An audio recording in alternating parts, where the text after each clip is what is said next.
Tatawa kami, hindi namin alam kung kasya yung ano, sasakyan doon sa gilid.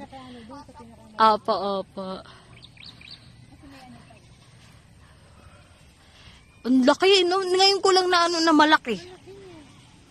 Daanan pala talaga ito, no? Oo. Daanan pala talaga.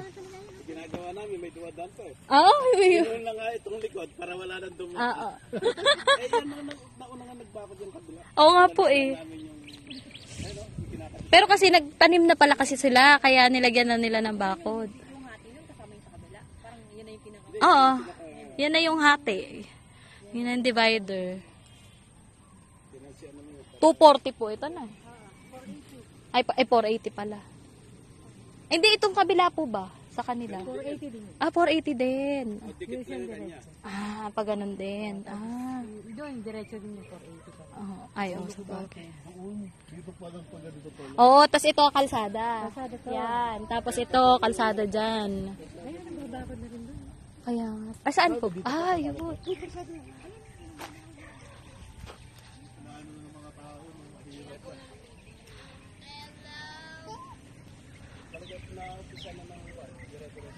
Ay, binuhusan pa rin pala tita yung iba eh. Akala ko hindi nabubuhusan. Nice. Okay.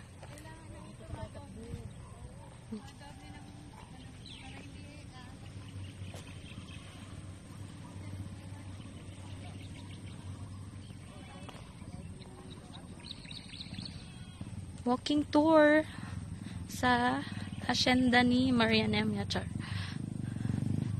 Ayan.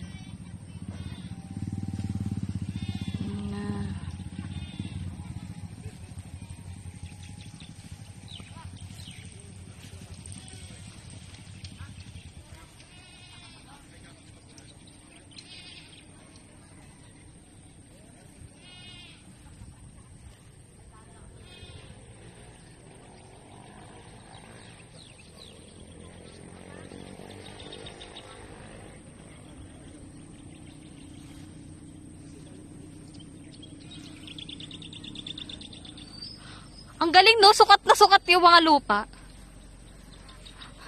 Para feeling ko kasi nung sinukat parang hindi sakto.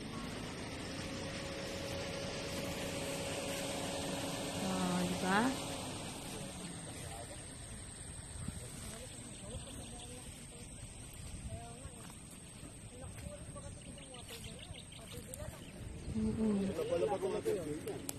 Yun lang yung gastos mo lang. Bibili ka ng pabaon.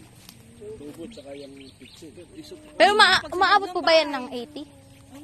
Hindi naman. Pag dalawang tubo lang yun, magkano yun? 2.5? Nandito yung poste mo, dito yung poste mo, tapos siya Liboy na lang nandun. yung mabayaran mo. Ewan ko lang, mabutal-butal ka talaga. Tingnan mo pa paano tataniman ng punong kanyan.